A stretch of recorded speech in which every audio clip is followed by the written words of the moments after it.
All right, so we're ending on a high note here. Poo pills. Have you heard of the poo pills? No, I just was reading your cards and I was like, what the heck is there they that? are. Look at them, Sarah. Don't they look appetizing? It sounds like E. Trey, coli. have you heard of poo pills? Does that make you poop? I've never. Or are you eating poop? You're eating poop. Is it like magnesium or is No, it? it's literally poop. Nice. Doesn't poop have like E. coli and stuff in it? And Yes, you're it does. ingesting it? I'm going to explain it to you. Okay, so I'm going to say, all right, well, first off, I've used medical grade leeches, okay? So like I'm open to some weird stuff. I've literally put leeches on a patient to solve a problem. So I'm open to odd things, but this one's a lot. This might be a bridge too far for me. So poo pills gaining popularity in Europe and the US, also known as, I love this name, crapsules instead of capsules. Isn't that cute?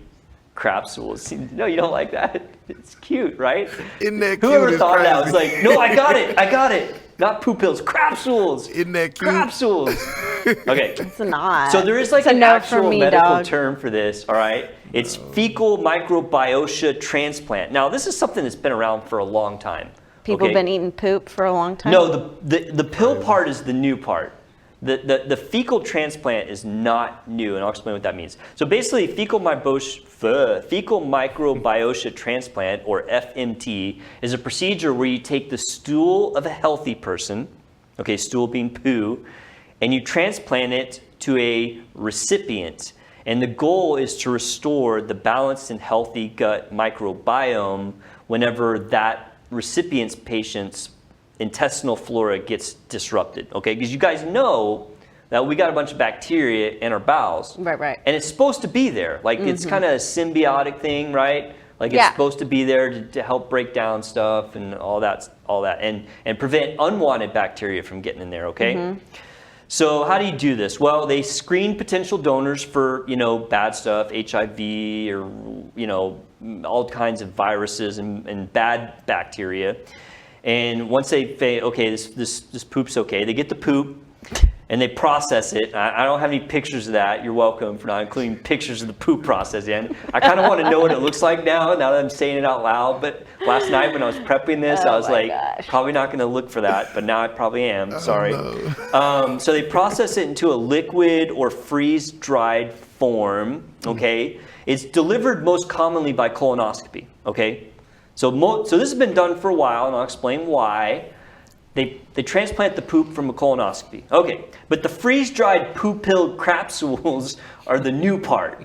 So instead of having the tube put up your bottom, you can now just eat a pill made of poop, right? Okay. And apparently, I don't know this firsthand, okay, but I've been allegedly told that these things do not smell like poo when you eat them, which I think is very important. So I think at least they got that. Like you take the pill and somebody's like, did you take your poop pill? Did you eat crap? Okay,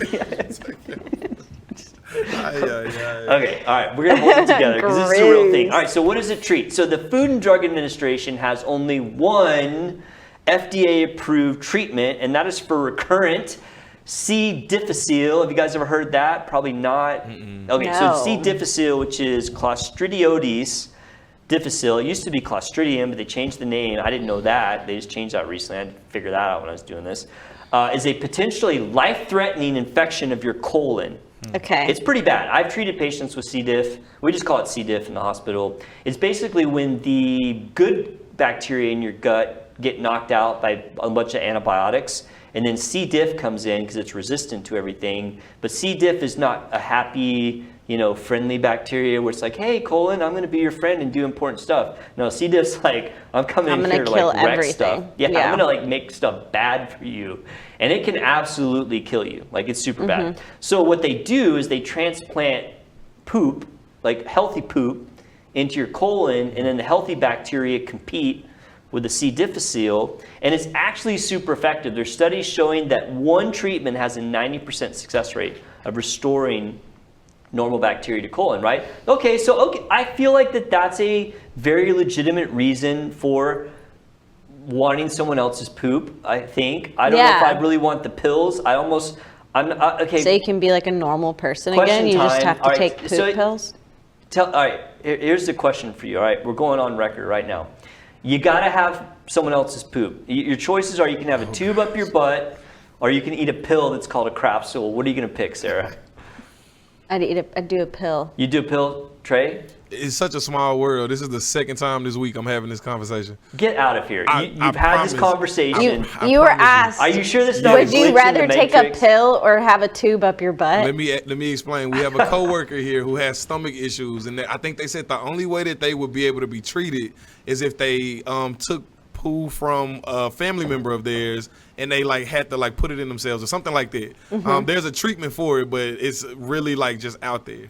And they said that they would take their like brother or their sisters. I won't say the name, but we had this conversation. We had this conversation.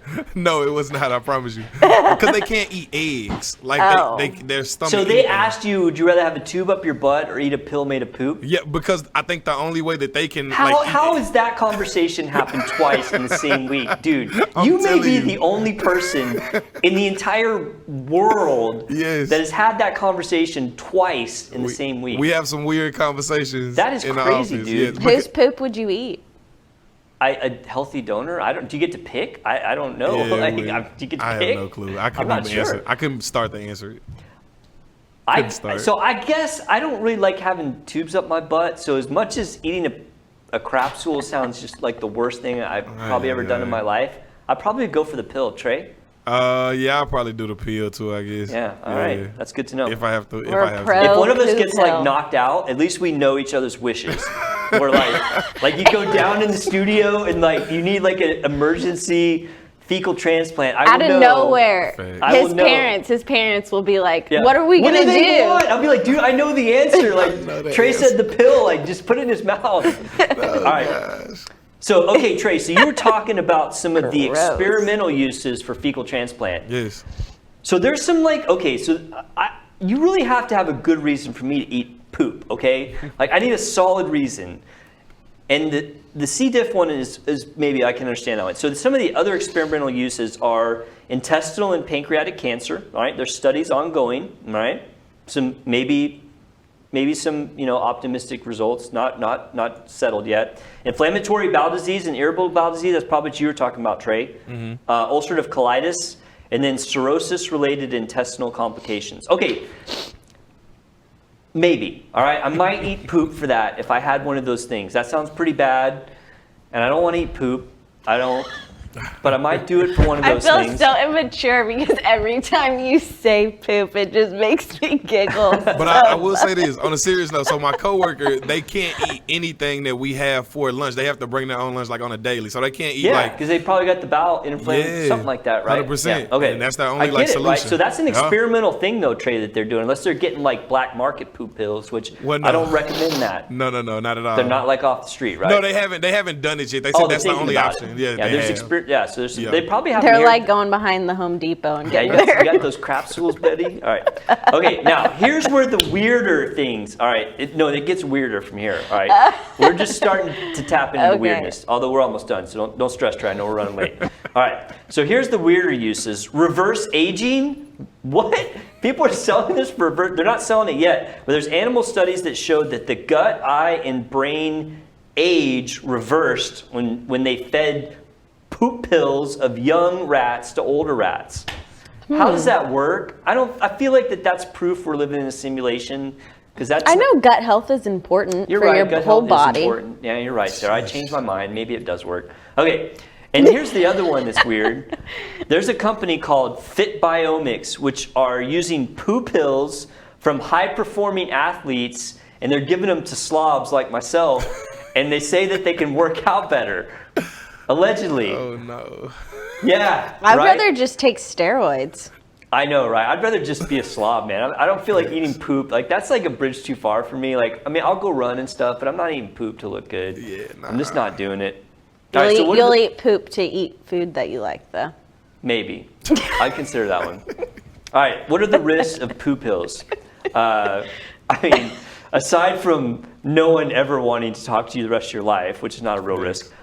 Cramping, bloating, diarrhea, and then there's that very, very low risk that you could get some infection from the person that donated the poop. Yeah. So also, please don't try poop pills at home. If you're gonna do these, like make sure you get them from a doctor and not some home thing. Right. All right. Sheesh. That's important, right? Yeah. All right, I'm going to recap the poo pills. We got to recap that one. All right. So today we were talking about the hot new medical trend of poo pills. Sarah can't even keep a straight face when I say poo pills. They're also known as crapsules, all right? So this is fecal transplants. This has been around forever, and it's got one FDA-approved use in the United States, which is when people get C. difficile, which is a very, very bad colon infection that can kill you. It knocks out all your normal bacteria. The C. difficile overruns everything, causes a lot of problems. So they do a fecal transplant to get normal bacteria into your intestine. It works great, 90% success rate. But now they're branching out with these fecal transplants. Now it's freeze-dried. You can get in a pill. They call them poo pills. They look as bad as you think they might look. Apparently, they don't smell bad. That's alleged. I don't know this firsthand. But now they're branching out and trying to treat a lot of other medical issues like specific cancers, inflammatory bowel disease, irritable bowel syndrome, even cirrhosis-associated issues. But now, like, other people are jumping on board. There's a company that's taken